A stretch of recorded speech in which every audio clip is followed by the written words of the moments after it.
Ito yung interview ni Torre. Si Parang, SLGN lang i-interview nyo dahil yung pagkahuli ni, ang particulars ng pagkahuli ni Pastor Apollo Kibuloy ay para pakitanong nyo lang sa SILG. Si oy, SLGN lang i-interview nyo dahil ang mga details nun ay hindi ko talaga alam. Pero siya po ay nanggaling mismo dito sa Davao. I think so. I would like to think so. Na dito talaga nanggaling sa Davao dahil pinasundo wow, ng ano? aeroplano. So, and may convoy na pinalabas sa KOJC. Ang kinikwento niyo kanina ay siya ay sinundo ng C-130 with itong... Hindi ko sigurado na sinundo ng C-130. Basta namataan natin ng C-130 na naglanding sa TOG 11 at pagkatapos ay merong utos sa atin na palabasin yung siyam na sasakyan doon sa hangar papunta sa loob ng airport. Pinaguide ng ating ABSEO, yung Aviation Security Group na unit natin, and then dinala sa aeroplano. Yan, ako po. Oo. Parang matamlay si Torre kasi hindi ang PNP ang nakahuli. At the same time, hindi nagpahuli si Pastor Apollo Kibuloy. Nag-surrender sa AFP. 'Di ba? Sa lahat ng effort ni Torre, biglang nawala parang bula. Paano na ngayon? Oh. 'Di ba? Akala nila makukuha nila ang 10 million na pabuya, ang 20 million na pabuya. Paano na ngayon? So matamlay na matamlay si Torre. Si Torre lang ang matamlay ha, pero ang mga pulis mga kabibig, sobrang happy na mga pulis. Bakit happy? Umuwi na ang mga pulis mga kabibig. Nasa 2,000 na pulis ang happy umuwi na. May ibang nagyakapan, niyakap ng mga KOJC members ang mga kapulisan. Naramdaman nila na this is the freedom. Pastor Kibuloy ha, nag-surrender sa ibang lugar, hindi sa KOJC. Dapat alam nyo ha ang ibalita nyo. Inalam pa ngayon kung kaninong heartbeat ang narinig para narinig ni Torre sa ilalim ng lupa. Nako, paano yan mga kabibig? Kung wala si Kibuloy sa underground, kaninong heartbeat yung narinig ni Torre sa ilalim ng lupa? Ginulo nyo si Lucifer, magbabayad kayo. O ba kay Lucifer yung heartbeat ba? Ay, in fairness, kung na-detect ni Torre ang heartbeat ni Lucifer, ipagpatuloy mo na lang, Torre, 'di ba? 'Di ba? Nako, hindi alam ni Diwata na sumuko na si Pastor Apollo Kibuloy. Anong nangyari? Ikaw yung nagpagod, tapos nalaman mo na lang na sumuko na si Pastor sa Facebook lang? Circus talaga. Yes, mga kabibig. Yan ang nangyari. 'Di ba? Yung effort ni Torre, binasura. Yung ilang araw na walang klarong tulog yung mga pulis, binasura.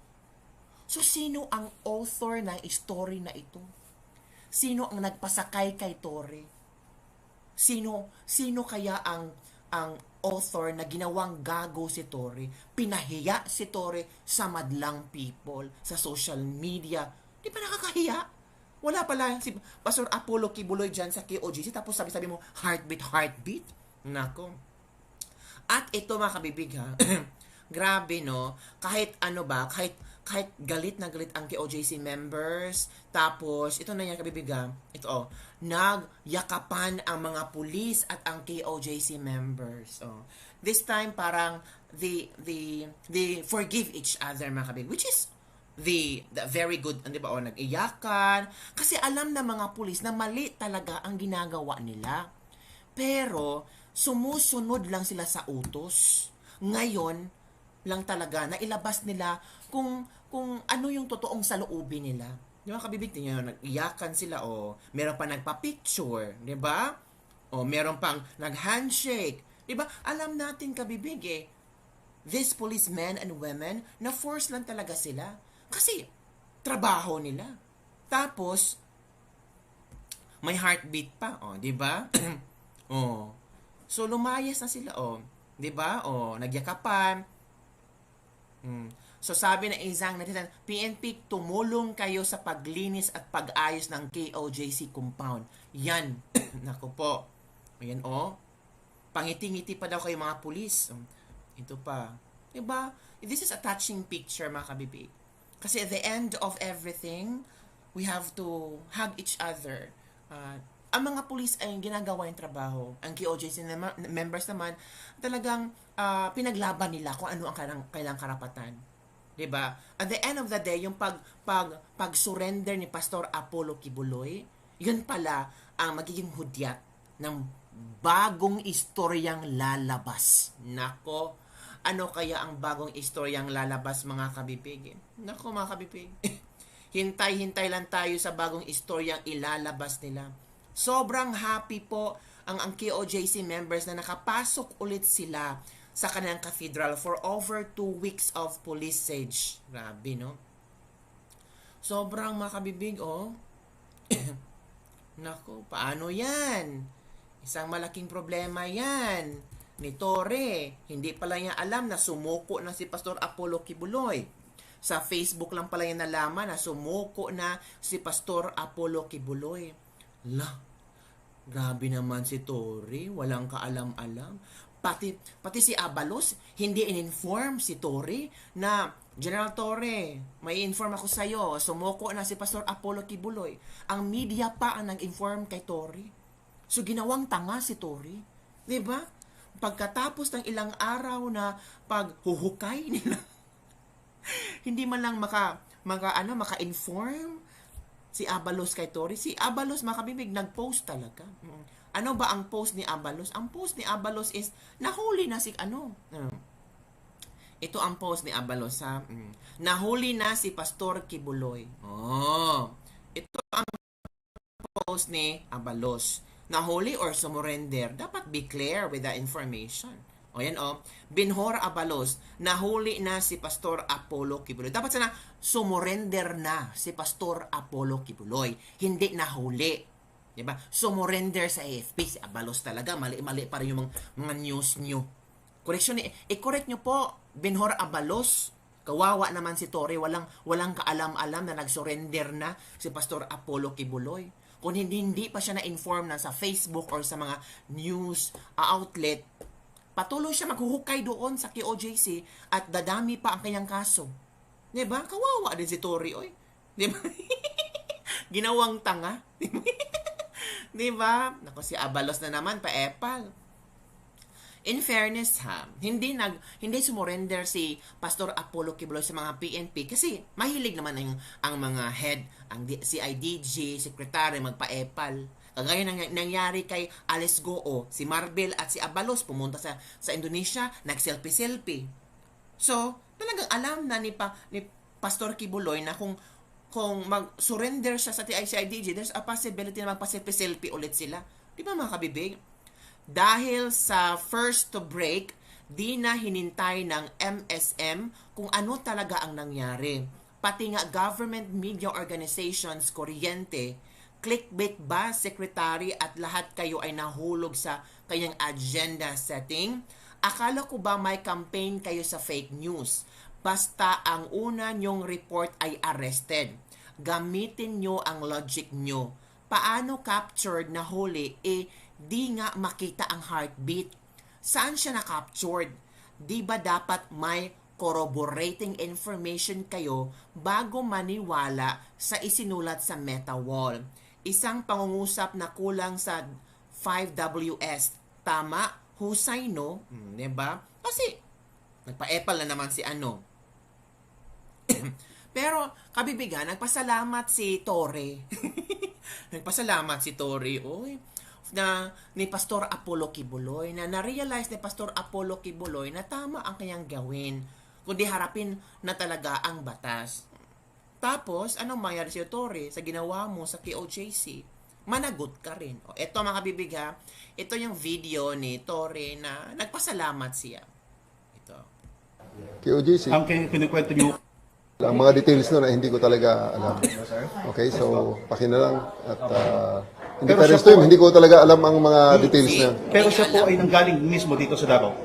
I think so. I would like to think so. Na dito talaga nanggaling sa Davao dahil pinasundo ng eroplano. So and may convoy na pinalabas sa KOJC. Ang kinikwento nyo kanina ay siya ay sinundo ng C-130 with itong Hindi ko sigurado na sinunod ng C-130. Basta namataan natin ng C-130 na naglanding sa TOG 11 at pagkatapos ay merong utos sa atin na palabasin yung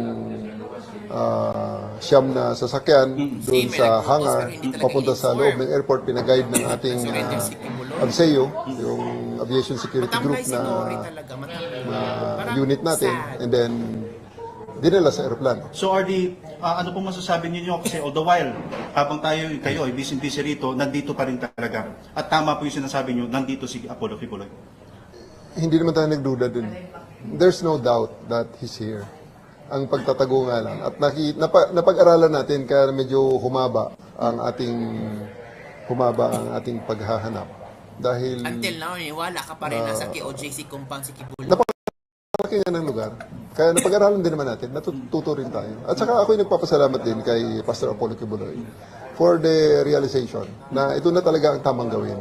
Kundi harapin na lang talaga ang batas. Ano po masasabi niyo ngayon sa inyo pong sa tropa na matyagang nagantay, nag-operate for 16 days, nandito sila? Ako'y lubos na nagpapasalamat sa ating mga kababayan. At sa ating, lalong-lalo sa ating kapulisan na nagpakahirap, Tama. nagpuhunan ng dugo, pawis, Correct. luha at pawis para ma-achieve ang mission na ito. So, maraming salamat sa Achieve inyong ang cooperation. mission. At Failed mission. sagot ko ngayong gabi ang lechon at band. Failed mission. Ano naman po masasabi ninyo, General, sa mga taga-KOJC? Ako'y nagpapasalamat din sa ating mga kapatid sa KOJC. Nako, pasalamat ka eh. Galit na galit sila sa iyo, 'di ba? Failed mission ang ginawa ni Failed mission po ang ginawa ng Tory na iyan. So tama ba nasa KOJC compound lang pala si Pastor Kibuloy? The Sheminets demonized PNP and General Tory when they are just doing their duty daw. Now they are vindicated, sabi ng isang netizen. Good job, Secretary Binhor Abalos and the Philippine National Police. Oh. Good job ba? Kayo na ang bahalang mag-comment dyan ha, kung good job ba talaga. Nako. Ay, nako kabibig. Yun mga kabibig ang nag-trending ngayon. Grabe. Grabe yung usap Pastor Kibuloy, di ba? Ano kaya ang mangyayari, no? Ano kaya ang mangyayari? Ano kaya ang pwedeng ibulgar ni Pastor Apollo Kibuloy? At nag-comment si Risa Hontiveros. Ha? Oo, kabibig. Hindi talaga makapagpigil si Risa Hontiveros at nag-comment na siya, mga kabibig. So, ano ang comment ni Risa Hontiveros, kabibig? Ito. Share ko, ha? Ito. Managot ka, Apollo Kibuloy. You cannot outrun the law. You will not further delay justice. Abot kamay na ng mga victim survivors ang hustisya. Salamat sa kanilang paglalakas loob na magsabi ng katotohanan. Magpapatuloy ang investigasyon ng Senado para matuldukan ang sistematikong pag-aabuso sa mga pinaka-vulnerable sa lipunan. Bilang na ang araw ng tulad nilang naghahari-harian, ng babastos sa batas at ng aabuso sa kababaihan, kabataan at kapwa nating Pilipino. O, yan ha. Yan ang statement so far ni Senator Risa Hontiveros. Managot ka, Kibuloy. Bilang na ang araw mo. O, diba? So, tingnan natin sa Senate hearing, baka ma-shock lang tayo kung merong mga ibubulgar si Pastor Apollo Kibuloy. Diba? So, yun mga kabibig. Yun na lang mga kabibig ang ating latest lebak-lebak for today. Ano ang iyong komento tungkol dito? Excited na ba kayo sa Senate hearing na uupo si Pastor Apollo Kibuloy at meron siyang ipapasabog ng mga sikreto, na meron siyang ipapasabog na posibleng makes the story thickens. The plot is thickening. Thickening talaga. Yun na nga kabibig. So kayo mga kabibig, naawa ba kay Tory? Naawa ba kay Tory kasi hindi siya informed na nag-surrender si Pastor Apollo Kibuloy? Or karma ito ni Tory kasi paepal masyado? At ang tanong, kaninong heartbeat yun? Kaninong heartbeat ang naramdaman ni Tory? 'Di ba? So, yun lang po mga kabibigang ating latest libak-libak for today. Don't forget to like, subscribe, and share this video for more information. Basta may heartbeat sa KOJC. Malalim yun ha. Natukoy nila ang heartbeat. Bye everyone. See you next time.